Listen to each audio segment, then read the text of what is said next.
Hello les amis, j'espère que vous allez bien. Je vous ouvre sur mon bazar. Je vous montre pas ma tête tout de suite, je suis malade. Bref, mais ça ne m'empêche pas d'avoir envie de mettre à bout mes idées. J'ai changé, vous savez, la semaine dernière, je vous l'ai dit dans le vlog, lundi dernier j'ai changé des trucs de place. Je veux encore changer des trucs de place. Je vous explique pourquoi. Dans la véranda, j'ai ça. Bon, faites pas attention aux tapis, hein. Les tapis c'est parce qu'en fait la véranda elle mène au jardin. Et les tapis c'est pour essuyer un peu les pattes des gars avant qu'ils rentrent dans la maison. Par cette porte là où je suis, c'est l'accès à la cuisine, bref. Cette bulle que vous voyez juste là, j'appelle ma bulle, c'est Nicolas qui m'a offert ça il y a 2 ans. Donc c'est un truc à la fois d'extérieur, d'intérieur, je pense que vous faites un petit peu ce que vous voulez. C'est censé être pour l'extérieur, mais nous on n'a pas encore la terrasse de fête, donc je l'ai jamais sorti pour le moment. Ma véranda, j'y suis que au printemps, et ça m'énerve parce que ce truc là, cette bulle, c'est tellement cosy, si vous saviez, j'ai envie d'être dedans tout le temps. J'ai envie des fois de faire du boulot dedans, voilà, tout simplement. Et je me suis dit, il faut que je trouve un endroit où la mettre à la maison. Sauf que, bon là, faites pas attention, c'est le bazar parce que j'ai commencé à bouger d'autres trucs. Sauf que j'aurais voulu à la base la mettre dans le salon. Mais dans le salon, franchement, on a beaucoup trop de choses déjà. Même s'il est très très grand notre salon, il y a beaucoup trop de choses. Ne faites pas attention non plus au sol. Je viens de passer l'aspirateur, il faut que je fasse le balai vapeur maintenant. Mais vous voyez comment c'est cracra, pourtant je le fais quasiment tous les jours. Mais en fait, ce sol, je le déteste. Franchement, je l'aime, mais je le déteste. Un entretien monstre, monstre, monstre. Je vous en parlerai plus tard. Il va falloir que là, ça doit faire 4 mois que j'ai fait les gros coups de dégraissage avec le produit Starwax, là, exprès. Il faut que je le refasse. En fait, la bulle, si vous voulez, je pourrais la mettre là. Mais j'ai pas envie. J'ai pas envie de la mettre là parce que je veux la mettre dans un endroit qui est assez proche. Et j'aurais pu la mettre là aussi, mais je trouve que ça ferait trop mastoc, ça ferait trop de choses. L'idéal en vrai, alors l'idéal ça aurait été de la mettre ici. Sauf que je veux pas la mettre ici parce qu'ici les gars ont toujours été habitués à avoir un panier ici. Et je trouve que c'est important, j'ai pas envie de leur changer leurs habitudes. Donc je me suis dit, je vais essayer de trouver un autre endroit où je pourrais la mettre dans la maison et où je sais que j'irai. Et je me suis dit, bah la chambre. La chambre, c'est sûr que ça ferait un endroit cocooning. Et ce qui m'a poussée à valider cette option-là, c'est que j'ai vu cette photo. Je vous mettrai ça, j'ai vu cette photo sur Instagram ou sur Facebook, je sais plus trop. Il faut que j'enlève quelque chose de la chambre, sinon ça va faire trop chargé. Et je me suis dit, bah le bureau, mon tout petit bureau là que je vous avais montré, que je cachais derrière auparavant, bah je vais le mettre là. Parce que fut un temps où il était là, justement, ce tout petit bureau, parce que ça me permettait de travailler, tout en étant avec Nicolas quand lui, il était en repos. Je vous montre quand même ma tête. Je suis épuisée, j'ai mal au ventre, j'ai mal à la tête, j'ai froid. Bon, enfin, en même temps, il fait 17,5 dans la maison, donc forcément, j'ai froid. On essaie tous de faire des économies d'énergie, je pense. Là, on chauffe principalement, en fait, avec la cheminée. Et donc, bah, quand elle est pas allumée, forcément, il fait beaucoup plus froid dans la maison.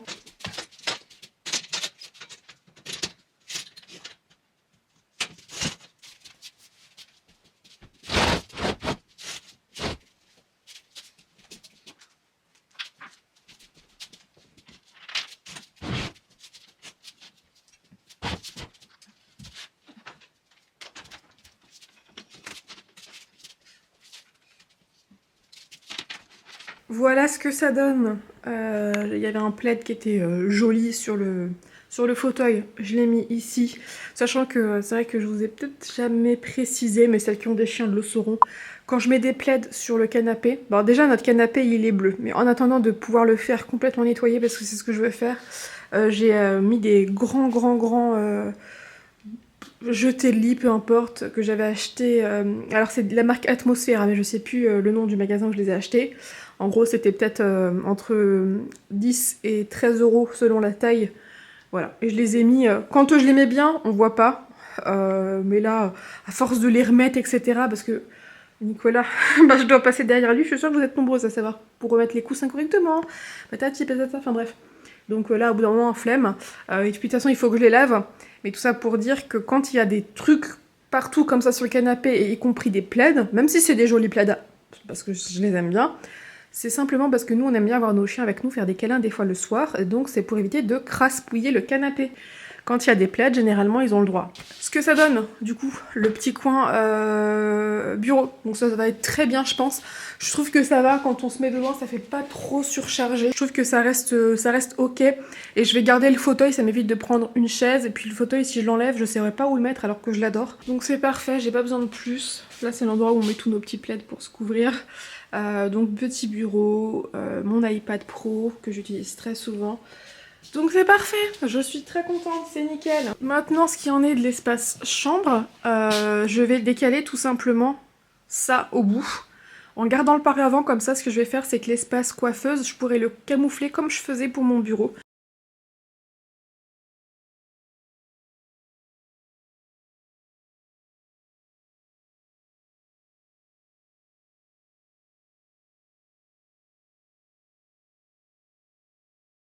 Je suis pas convaincue non plus. Hein. En fait, c'est ces meubles-là, là. Je sais pas comment les mettre. Là, j'ai essayé de les reproduire, enfin en gros de les mettre comme c'était collé contre le mur. Mais malgré tout, en plus ça fait tout petit coin engoncé. Le seul truc qui me gêne vraiment là, c'est ces lumières. Mais je suis obligée de les garder. Bon, je vous montre ce que ça donne. Bon, c'est pas vilain, ça va. Enfin si, c'est vilain. Oh, ça m'énerve. C'est beaucoup trop là. C'est beaucoup trop chargé et j'ai envie que ce soit plus épuré dans ma chambre, donc ça va pas. Ça ne va pas. Voili voilou. Ça, c'est pas très grave. Ce qui est derrière, je peux le mettre ailleurs. Ça, c'est pas un problème. Je peux mettre ailleurs dans la chambre, beaucoup plus éloigné. Mais les meubles, ça va pas. Alors, est-ce que je peux peut-être pas mettre ça ailleurs dans la chambre? Parce que je crois que ce qu'il y a dedans, je réfléchis, je m'en sers pas. Bref, j'abandonne pour l'instant là. Il est 13h passé, je sais pas pourquoi, j'ai même pas encore mangé, je sais pas pourquoi je m'embête avec ça tout de suite. Je verrai ça plus tard. Retour au début, je préfère largement. Il y a la place pour ma bulle, mais ça va être tellement tout serré après. Il y a de la place encore pour ma bulle, mais ça va être tellement tout serré après que je sais pas ce que je vais faire du coup. Ou écoutez, je laisse rien ici, tant pis. Hein. Je ne sais pas. Je vérifie. Coucou ma grande. Est-ce que tu dis bonjour ma mimoune? Voilà, c'est bon, je peux vous montrer. Est-ce que j'ai réussi à faire ce que je voulais? Oui. Est-ce que ça me plaît? Ça va. Non, en vrai, je suis contente parce que j'ai réussi à caser ma bulle. Et je sais pas si on se rend compte, hein, mais il y a quand même de la place. Hein, voilà. J'arrive quand même, j'ai fait attention parce qu'il y a un bout de dressing derrière, je peux accéder quand même. Et comme je vous ai dit, hein, enfin vous voyez, il reste encore vachement d'espace hein, entre la bulle et... Parce que ma chambre elle est assez grande pardon, vu que c'était 2 pièces avant. 3 colis à vous montrer. La robe à sauce que je vous ai montrée dans mon dernier haul qui était beaucoup trop petite. Une robe que j'avais achetée sur Zalando il y a un long moment. Et j'ai acheté 3 choses sur ce site-là, Redbubble. C'est un site que j'aime beaucoup parce qu'ils font des trucs... comment dire? Alors, il y a beaucoup de choix, mais moi je l'aime beaucoup parce que quand je veux un t-shirt à l'effigie de quelque chose que j'aime, c'est sur ce site-là que je vais. Première chose que j'ai reçue, je suis beaucoup... Oh non, j'ai reçu les 2 d'un coup! Oh, je suis trop contente, je suis comme une gosse. Je suis trop contente, donc j'ai acheté 2 coques d'iPhone. Donc bah, est-ce que vous allez reconnaître? Bon, peut-être que si vous êtes de ma génération plus âgée que moi, enfin, ou pas que, mais en vrai, ouais, je pense que c'est surtout ma génération, 30 ans ou 35, peut-être même 40, vous allez reconnaître laquelle je vais mettre en premier. Nicolas, il va trop se moquer de moi. Et dès qu'il veut me faire plaisir, par exemple, bah, aujourd'hui j'étais pas bien. Hier soir aussi, j'avais un petit coup de blues, j'étais pas en forme. Et bah, pour me faire plaisir, hop, il a mis ça sur la télé. Il sait que ça, vraiment, ça me réchauffe tout de suite le cœur. C'est une série que j'adore à la folie. Donc, c'est la série Scrubs. Donc, on a cette coque-là, violette. I'm No Superman, c'est ce qui est dit dans le générique. Et ça, c'est une scène dans Scrubs. Je suis désolée, mais je rigole rien qu'à l'idée de les entendre. Et surtout d'entendre JD dire « Non, monsieur, je suis un rêveur. » J'aime tellement, bref. Je crois que je vais mettre celle-ci d'abord. Voilà, j'ai acheté ça, et après j'ai acheté un tote bag, mais à l'effigie d'une autre série, donc en fait, c'est d'ailleurs assez dingue, mais j'adore cette série depuis que je suis très jeune, et il y a une autre série qui là, je pense, va peut-être être plus connue si vous avez dans mes âges.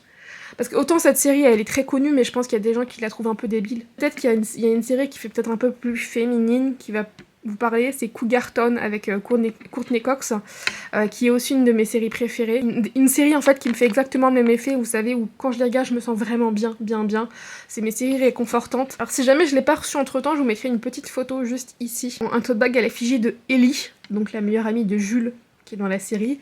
Et en fait, tout au long de la série, à chaque fois, Jules, elle a tendance à dire des mots... Attendez, je vais vous parler en face. Je vous disais que Jules, donc Courtney Cox, a tendance à dire des phrases qui ont des fois ni queue ni tête, ou alors des mots...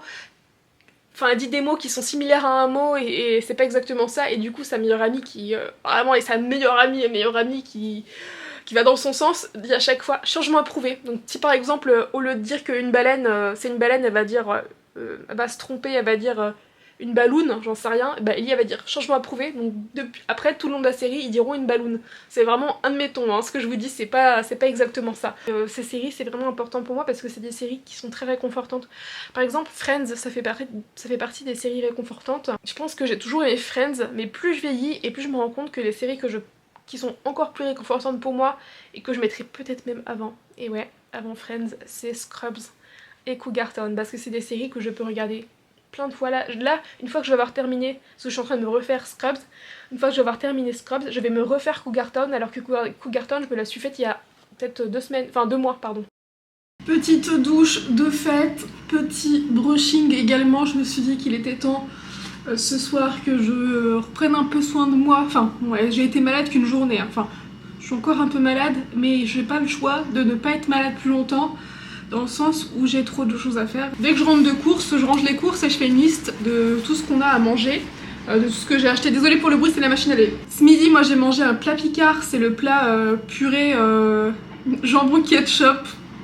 Grande cuisine, mais il est trop bon. Et Nico a mangé quoi ce midi? Je lui ai fait des saucisses avec une purée de carottes, potimarron, je sais plus quoi, c'est ce qu'il voulait. Hein. Je sais plus ce que j'allais vous dire. Ah si, je crois que j'allais vous parler d'alimentation parce que j'ai pas mal de fois eu la question parce que vous aviez suivi, désolée pour cette lumière jaune, hein, que j'avais fait un rééquilibrage alimentaire, que j'avais commencé, etc. Donc soyons honnêtes, je vais tout vous dire. Si vous entendez des petits bruits qui pètent, c'est la cheminée que j'essaye d'alluminer. La cheminée d'alluminer. Je préfère être totalement transparente avec vous, puis en plus bah, on est humain quoi, enfin on est tous pareils des fois. Bon non, on n'est pas tous pareils, il y a des nanas et des mecs qui arrivent à toujours bien tenir un mode de vie healthy, etc. Je vous fais un petit débrief de ce qui s'est passé. Mon rééquilibrage alimentaire, je l'ai commencé début novembre. Je tenais très bien. J'étais sur une moyenne de 1 kg par semaine. J'ai fait ce rééquilibrage alimentaire qui pour moi, j'essaierai de vous faire une journée type, hein, qui pour moi consistait tout simplement à manger ce qui me plaît, ce dont j'ai envie, mais en regardant les calories. Encore une fois, c'est propre à moi. Plein de personnes vous diront qu'il suffit de manger de tout, mais en quantité raisonnable, sans regarder les calories. Je suis complètement d'accord avec plein de méthodes différentes. Moi j'ai besoin de cadre, j'ai besoin de ça. J'ai besoin de ça tout simplement. J'ai essayé en fait plein de manières avant de me remettre avec l'application MyFitnessPal qui me permet d'enregistrer les calories, c'est très intuitif. Eh bien je faisais juste un rééquilibrage alimentaire selon moi en réduisant les quantités, sans me priver, mais en mangeant de tout, voilà, en faisant attention, etc. Bref, vous avez compris. Sauf que bah, je ne perdais pas de poids. Donc je me suis dit, il faut vraiment que moi j'ai plus de cadre, tout simplement. Je ne peux pas par contre faire une alimentation, un régime où je vais manger steak, haricots verts en bonne quantité, comme ça, waouh, on mange beaucoup de quantité, etc. Non, parce que moi j'aurais aucun plaisir. Donc il fallait vraiment que je me remette à faire comme j'ai fait à l'époque, en 2015. C'était donc de faire... de manger de tout, mais en regardant les calories, enfin en notant les calories en fait. C'est ça qui a fonctionné chez moi, qui a fait que je n'ai pas été frustrée, et par la suite c'était bien. Après bon, il y a eu la PMA, etc. Donc ce qui s'est passé début novembre, c'est que j'ai fait attention, etc. Tout allait plutôt bien, j'étais vraiment en plus très motivée, en plus de faire attention à ce que je mangeais. Donc comme je vous disais, c'est ça que j'allais dire, je suis désolée, je me coupe, chaque fois je... c'est-à-dire que si je faisais petit déjeuner, donc souvent c'était des cracottes, vous savez, vraiment les cracottes là, parce que j'adore ça, les cracottes toutes fines, avec un beurre. Moi je prends le beurre Saint-Hubert, allégé en matière grasse, etc. Mais par rapport à des soucis de santé, je suis obligée de prendre ça. Purée de framboise, voilà, je prends 2 tartines, un café, c'est simple, mais c'est juste histoire d'avoir ma gourmandise le matin, parce que je n'ai jamais déjeuné jusque là, enfin si, j'ai déjà déjeuné, je m'étonne, mais... c'est très rare que je déjeune. Le midi, le soir, je mange ce dont j'ai envie. Donc si j'ai envie d'un plat de pâtes, je mange un plat de pâtes, sauf que je pèse mes pâtes, chose que je ne faisais pas avant. Et avant, je pense que je mangeais des quantités de pâtes, c'était n'importe quoi. Avant, maintenant j'essaye de manger entre 70 grammes à 100 grammes de pâtes, et c'est déjà très très bien. Je mange pas que ça, donc c'est déjà très très bien d'avoir ces pâtes là, plus par exemple moi j'adore les pâtes avec du jambon broyé, donc comme les gosses, j'adore ça, j'ai toujours aimé ça, donc bah ça, voilà. Avec, je vais prendre une compote par exemple, ou j'aime bien les danettes, je sais plus la marque, de quelle marque, c'est Danone je crois. Light and free, je sais plus quoi, donc c'est en gros des danettes un peu allégées. Soit ça, soit un fruit. J'aime beaucoup le pamplemousse par exemple quand il y en a. Je mange vraiment ce dont j'ai envie, j'essaye juste de faire attention. Le soir, j'essayais un peu plus là, en fait pendant le mois de novembre et début décembre, j'essayais quand même pas mal de manger des soupes. Admettons, je mangeais un bol de soupe avec au moins 3 biscottes ou 3 ou 4 biscottes avec un petit peu de beurre et mon jambon, mon blanc de poulet. Ça me permettait en fait de pas juste manger mon blanc de poulet comme ça, mais d'avoir un truc un peu gourmand avec mes petites tartines. Et je mangeais pas que ça non plus, je mangeais souvent un petit fromage. Comme ça, j'ai vraiment un repas qui me fait plaisir, je fais attention en quantité, voilà. Et des fois, je mangeais beaucoup plus en quantité, mais je faisais du sport. J'essayais vraiment de faire attention. Et c'est vrai que l'application MyFitnessPal, je vous invite à aller la voir. Avant, j'étais sur Le Secret du Poids. Et moi j'ai une copine qui était sur MyFitnessPal et qui m'en parlait beaucoup, donc un jour je suis allée voir, désolée pour mes chiens qui aboient, ils sont en train de jouer dans le jardin, et c'est vrai que je trouve ça qui est quand même beaucoup plus, peut-être pas intuitif je dirais, mais en fait MyFitnessPal c'est quand même beaucoup plus pro, ça fait moins enfantin, me fait plaisir, dans le sens, comme je vous ai dit, hein, pour moi le rééquilibrage alimentaire c'est de me faire plaisir toute la journée, c'est juste que je fais attention aux quantités, et j'essaye de trouver des plaisirs différents. Un bol de soupe, pour moi, c'est pas l'extase. Mais je prends de la soupe que je trouve bonne, voilà, tout simplement, ce genre de choses-là. Parfois, quand j'ai pas le temps, justement, je prends des plats picards. J'essaye de prendre des plats picards où les calories ne sont pas folles, parce qu'il y a des plats picards où les calories, c'est, je sais pas, le cassoulet, 700 calories. Ah non, moi j'essaie de trouver un plat picard où c'est entre 400 et 500 calories. Voilà, enfin bref. Parce que du coup ça me permet de manger d'autres choses dans la journée. En plus, 2 fois dans la semaine, je me fais plaisir sur d'autres choses. Par exemple, si je sors et qu'on va au resto, admettons on mange un McDo, bah fut un temps où un McDo, pendant tout le temps, un McDo c'était un menu McDo, plus un autre sandwich, plus une boîte de nuggets qu'on partage avec Nico. Enfin ça va super vite. Pour les McDo, je pense qu'on est nombreux à être comme ça. Bah là, j'ai fait des McDo justement quand je faisais ce rééquilibrage alimentaire, sauf que je faisais juste mon menu, mon grand menu, mais c'est tout. J'allais pas abuser en fait. Tout se passait bien, j'étais à je crois 5 kilos de perdu je crois. En plus c'est trop bien parce que 5 kilos je trouve que c'est un moment, ça commence à se voir quoi, ça se sent dans les vêtements. Moi quand je perds du poids ça c'est tout de suite sur le visage généralement et après ça commence à se voir sur le corps. Mais là 5 kilos bon c'est pas beaucoup, mais c'est déjà bien, je commence à le sentir surtout sur mon ventre moins gonflé, des trucs comme ça. Donc j'étais super contente et je vous avais dit, dans ma tête j'avais un objectif, c'était un tel poids pour me couper les cheveux au carré. Ce qui s'est passé c'est que j'ai pris mon rendez-vous pour les cheveux un mois à l'avance. Quand j'ai vu que j'étais dans mon rééquilibrage alimentaire et qu'au bout de 2 semaines j'avais pas baissé les bras, que j'étais toujours motivée, je me suis dit bah c'est bon, donc prends ton rendez-vous pour dans un mois, donc ça va te motiver. Comme ça, tu sais que quand tu arriveras à ce rendez-vous, il faudrait que tu sois à ce poids ou autour. Bien sûr.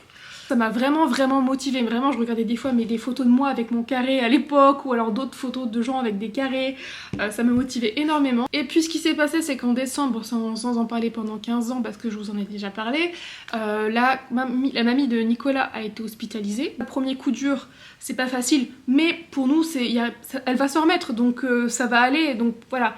Deuxième coup dur, ma grand-mère à moi est hospitalisée, je dirais peut-être une semaine après la sienne, sauf que ma grand-mère à moi, au fil des jours, moi, ma grand-mère, on se rend compte que effectivement, non, c'est vraiment, franchement, grave quoi.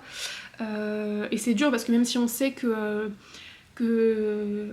attendait que ça entre guillemets pour rejoindre mon grand-père depuis de longues années, c'est dur quand même parce que ça fait remonter beaucoup de souvenirs, hein. C'est vrai comme je vous ai dit dans ma vidéo il y a pas longtemps, j'ai que des bons souvenirs avec ma grand-mère. C'était pas facile, quand moi j'ai su que ma grand-mère vraiment ça n'allait pas, je veux pas vous mentir, j'ai commencé à un peu plus faire n'importe quoi sur l'alimentation. Je veux pas tout reposer là-dessus, hein, c'est parce que tout n'est pas que là-dessus, mais moi je sais très bien que quand quelque chose me chagrine, quand quelque chose ne va pas, j'ai besoin de me faire plaisir et souvent c'est l'alimentation. Moi je suis comme ça, il y a des gens qui quand ça ne va pas ils ne mangent pas, moi c'est tout l'inverse. Il y a eu l'enterrement de la grand-mère de Nicolas, donc bah, c'est pareil, c'était pas facile, plein de choses, en plus on n'était pas souvent à la maison, enfin il y a eu vraiment plein de trucs qui faisaient que j'étais pas aussi dans ma routine, j'étais pas cadrée, donc j'arrivais pas à faire tout ce qu'il fallait. Comme d'habitude, et que j'en avais pas spécialement envie non plus parce que j'avais pas la tête à ça. Et après est venu mon rendez-vous chez le coiffeur, et là je vais vous dire c'est clairement ça qui a fait que j'ai pété un câble, et c'est complètement futile, superficiel, tout ce que vous voulez, jugez-moi, je peux le comprendre, mais c'est clairement ça, et c'est ridicule, j'en ai conscience, pas besoin de me le dire. En fait, mon rendez-vous, je crois que c'était le 17 décembre, un truc comme ça, j'attendais ce rendez-vous avec impatience. Si j'avais pas eu toutes ces émotions, etc., et que j'avais pas fait toutes ces bêtises, j'aurais été au poids, c'est sûr. Après j'en étais pas loin, hein. Je veux dire, j'étais à quelques centaines de grammes, donc franchement c'était pas très grave, je savais que dans ma tête c'était bon.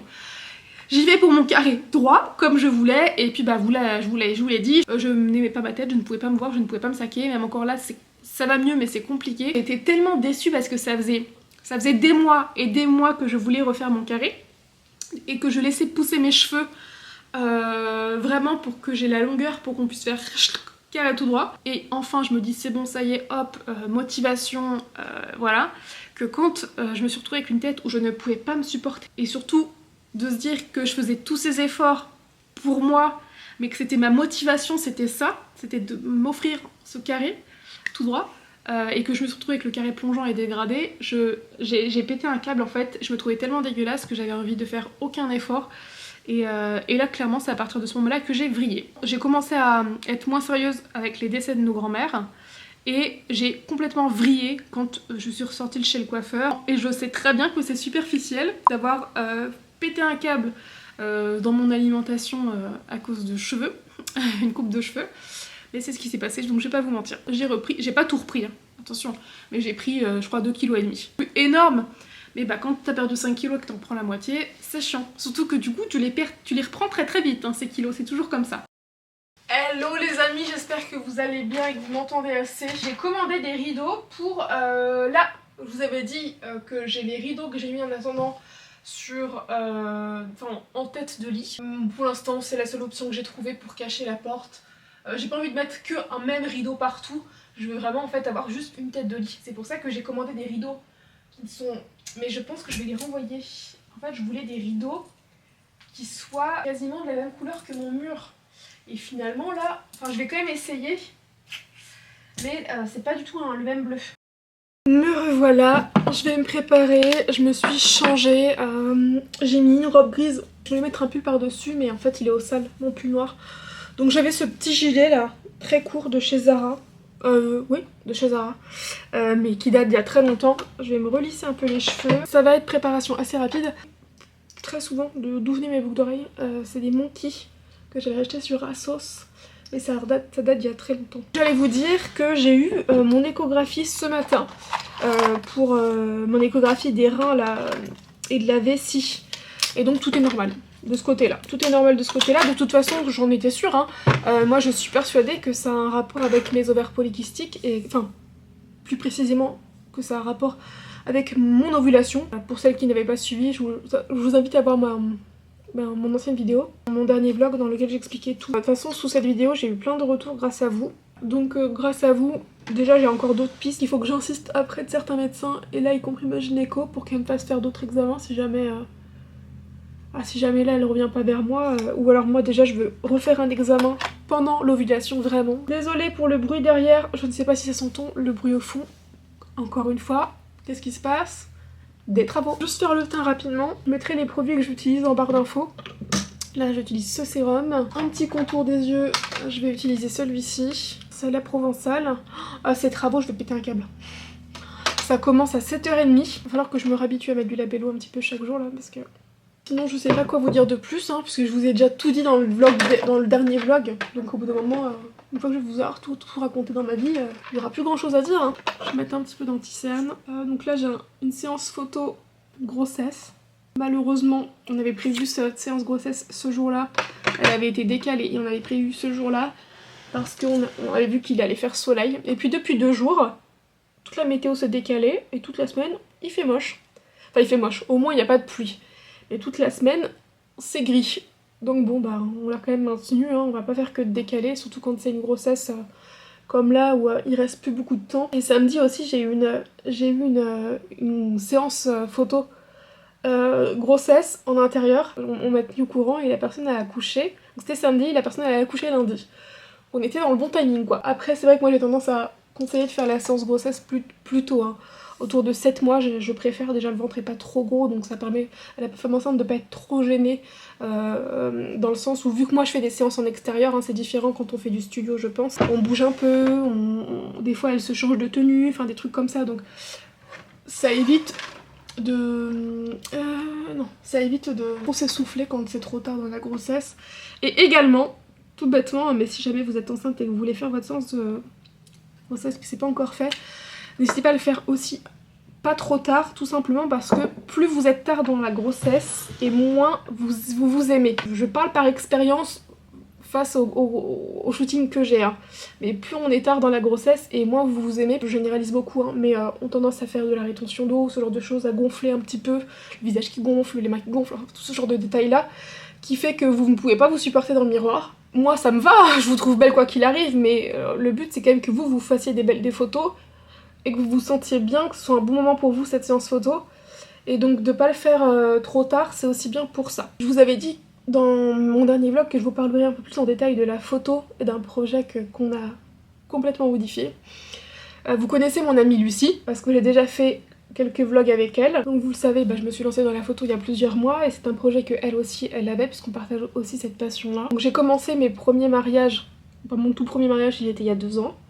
J'en ai eu ensuite 2, 3 l'année dernière.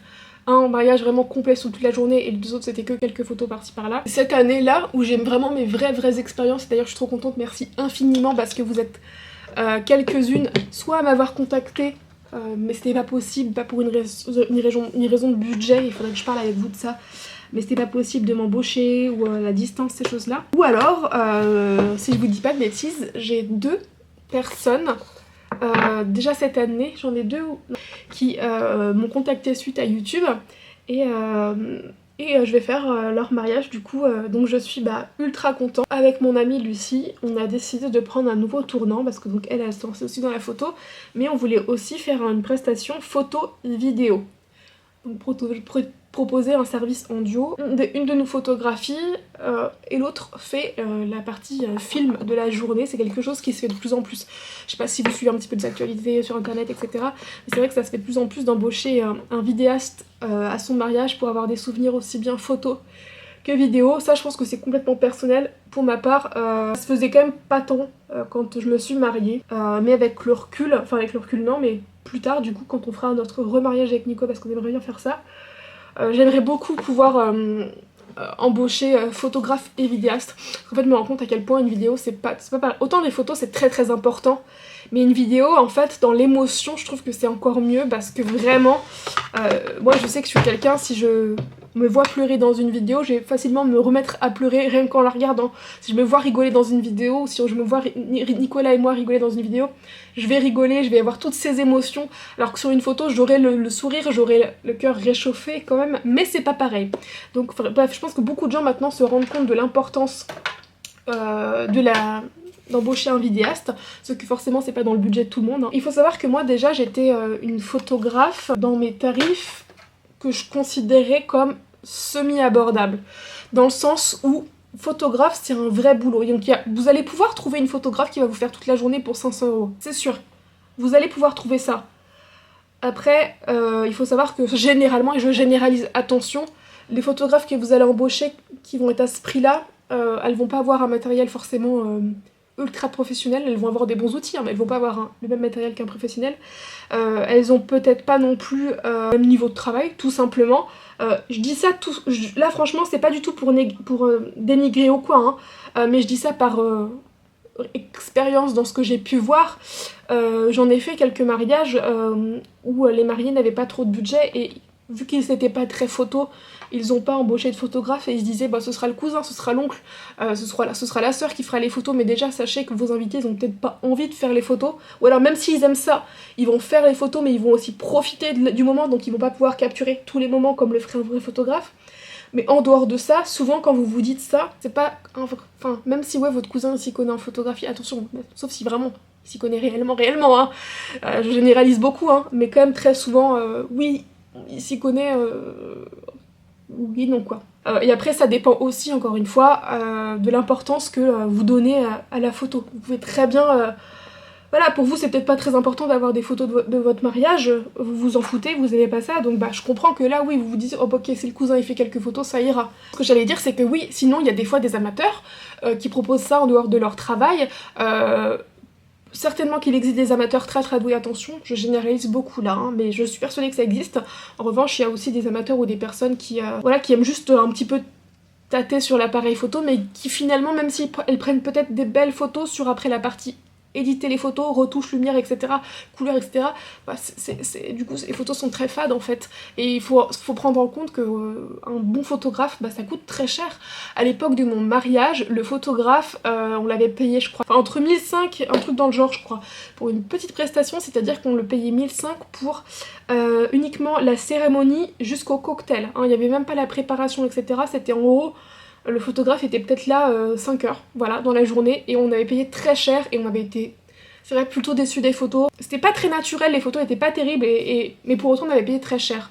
Aujourd'hui, un très bon photographe, et surtout un photographe qui est plutôt réputé, parce que bah, ça se paye aussi, c'est très cher. Moi je sais que il y a au moins 2 photographes que je rêverais d'avoir. Bah, déjà je connais même pas le prix.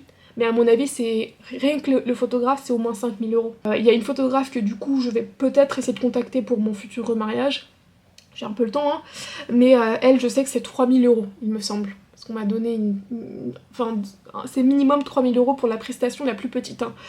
Heureusement, il y a des photographes qui proposent des prestations beaucoup plus abordables que ça et qui font du beau boulot.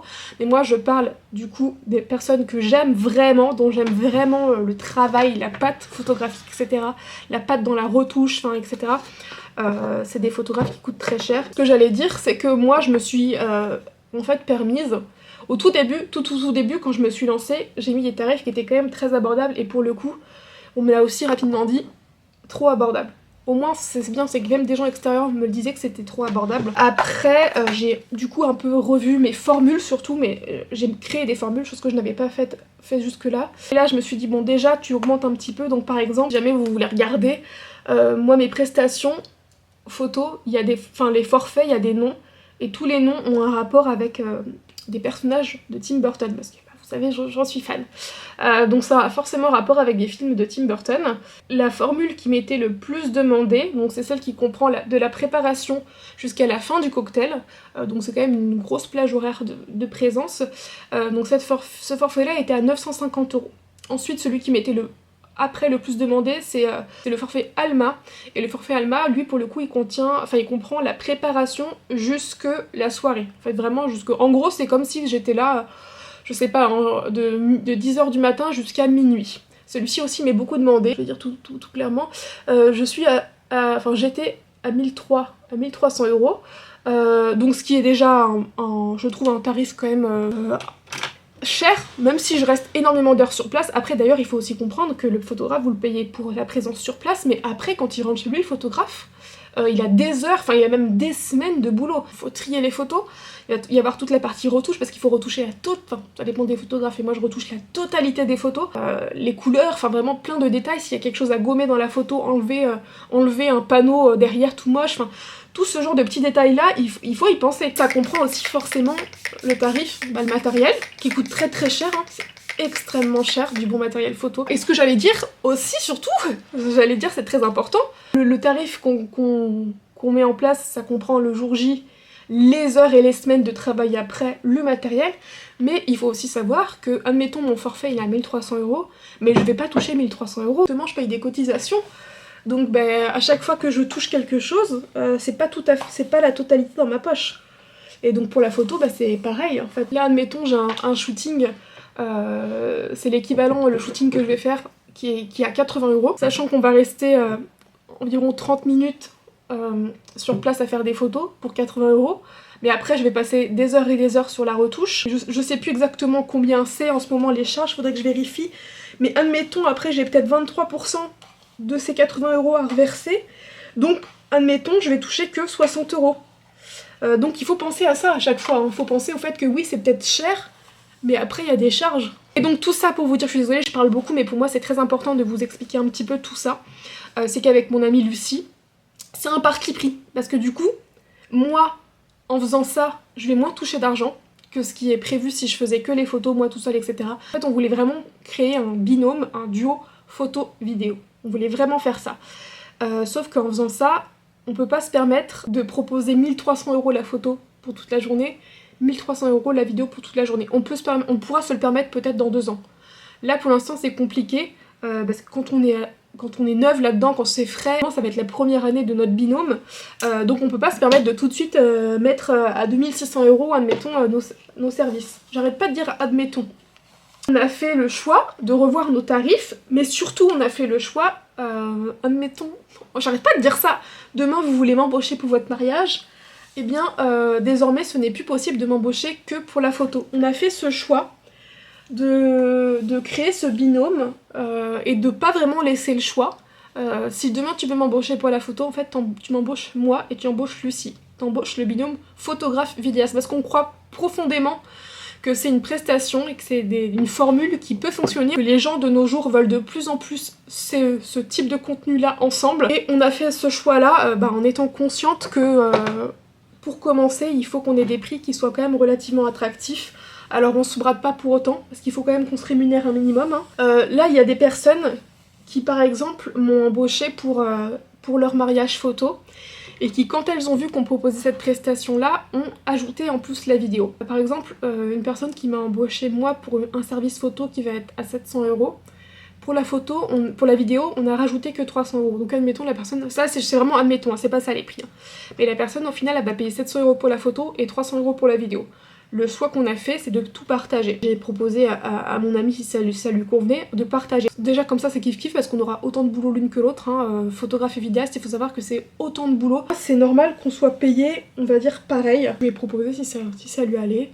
On partage tout. Donc même si à la base je devais toucher 900 € admettons, et qu'on avait ajouté que 400 € la vidéo, et bien peu importe, on partage, à chaque fois on fait moite-moite. Comme ça, il n'y a pas de différence. Vraiment, moi j'y crois vraiment, hein. Donc je pense qu'elle y croit autant que moi et je l'espère.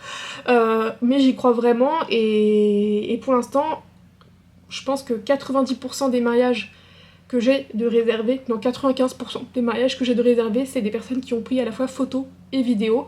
Parce que la plupart des personnes qui avaient pris que photo, quand elles ont vu plus tard qu'on faisait ça, ont rajouté la vidéo, on a revu les tarifs. Par exemple, attendez, je vais vous donner un exemple. Mettons le forfait Alma dont je vous parlais qui était à 1300 € pour toute la journée en photographie, de reportage photo toute la journée. Et bien aujourd'hui pour 1700 € au lieu de 1300 €, c'est toute la journée photo et vidéo. Donc 1700 € divisé par 2, ça fait 850 €. Sur ces 850 €, on reverse 23%, donc on doit être à 650 dans ces eaux-là. D'ailleurs, je vais le dire clairement, hein, notre but c'est, là mettons, c'est 1600 € photo vidéo, notre but c'est dans quelques années que ce soit chacune ça. Et je suis persuadée qu'on pourra y arriver parce que à force de montrer notre travail, d'avoir peut-être aussi de la réputation, enfin ce genre de choses là, je suis persuadée qu'on peut y arriver. Mais il faut aussi savoir que si on fait le choix de mettre assez abordable dès le début, c'est parce que on croit à notre travail, on veut montrer, on veut que pas mal de gens nous fassent confiance, mais aussi il faut savoir que notre but c'est de photographier partout. Donc là par exemple, Émilie, je te fais un coucou si tu passes par là, mais on fait le mariage d'Émilie qui m'a connue par YouTube, et c'est à Bourges, donc on a un peu de route. Émilie donc paye photo vidéo et elle a aussi elle va aussi payer une petite partie, non ça représente quand même déjà une somme, mais elle paye une partie qui comprend la route plus une nuit d'hôtel. On a fait ce parti pris parce qu'au moins on est moins cher que plein d'autres prestataires, mais parce qu'on veut vraiment bouger, on veut que les gens puissent se dire oh, j'adore leur travail, je les veux elles, ok le budget ça va, par contre faut que je paye pour les faire venir. Ça c'est vraiment quelque chose que je rêve. En gros un jour je veux que oui on me fasse venir dans le sud de la France s'il faut, on me fasse venir à l'est, on me fasse venir en Belgique, on me fasse venir vraiment partout, enfin j'en sais rien, je vous dis ça, mais forcément ça se compte dans le prix parce que ça peut pas être à notre charge. Hein. Voilà, donc je me suis préparée très simplement, je vous montre ma petite tenue vite fait. Petite robe chemise, je crois que c'est Zara. Bon on ne voit pas très bien, je suis désolée, petite robe chemise de chez Zara. Le petit top, l'ancienne co qui vient de chez Zara aussi, et ensuite je vais mettre des boots à lacets. Le petit moment où je vous disais que je vous retrouvais la semaine prochaine pour une prochaine vidéo ne s'est pas enregistré, youpi! Donc je vous fais des gros bisous ici et je vous dis à très vite dans une prochaine vidéo, ciao!